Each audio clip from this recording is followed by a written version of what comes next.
Julie Roussel. Welcome to a wild and wacky Wednesday night. You never know what the topic's gonna be. Hey, it's good to see you joining in. Hey, Abby, nice to see you, hon. Carrie, you too. It's Wednesday night, hump day. Let's have some fun. No, but tonight, since it's wild and wacky Wednesday, I want to ask you, do you really need a plan B? And I know you're thinking, no. Because, well, hey, I can just work overtime or pick up a shift at the hospital or shift in the company. And, you can do that, absolutely, if you have that type of job and your company allows you to do overtime. But for some, that's not an option. So let me ask you this. What if you were leaving work today and you were given a job termination notice that you were being laid off at the end of that workday? Hey, Michelle, good to see you. What would you do? Do you know someone that's happened to them? Well, if you do know someone, or if it's happened to you, do me a favor and leave a comment yes below if you've been laid off like that. So how would you feel if that happened to you?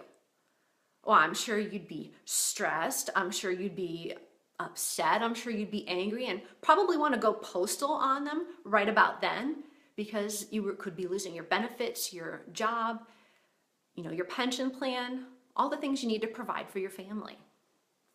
So let me share with you a few of the reasons why you need a plan B. Well, number one, you could have a company change in leadership where a job could go from phenomenal to horrible in an instant. You may be stuck in a dead-end job where it starts out with a lot of promise, but that promise has dwindled down to no growth and no possibilities. You could be stuck in a jumpy industry where you never know if the company is going to close their doors unexpectedly due to the economy, like the Limited or Sports Authority, and as well as others that are closing stores. It could just be a bad fit. You may have invested thousands of dollars. Hey, Drew, nice to see you. But you may have invested thousands of dollars to obtain your college degree in your chosen field, and it ends up that you hate your job, and this is not what you want to do with your life. You could be asked over and over again to take on more responsibilities with less pay.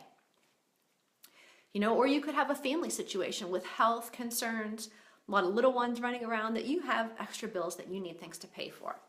So yes, having a plan B, it does give you that sense of relief just to have a backup source of income, to have that feeling of regaining control over your life, and know that you're on the right path to financial stability and freedom.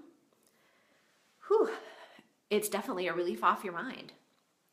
And I can tell you that because several years ago, my husband received a notice that his company was laying off 2/3 of their workforce, and majority of the jobs were going to be either cut or reassigned. And I'll be honest with you, we had a lot of sleepless nights, a lot of stress, a lot of worry, because we had no idea if that job was going to be there tomorrow on one income and how our family was going to survive. What I made coaching wasn't enough to cover the bills for more than a month. And going back to work full-time and putting little ones in daycare wasn't going to cover the bills either. So that was when we decided that I needed a second stream of income. Hey, Brady, it's been a while. Nice to see you. Tiff, you too.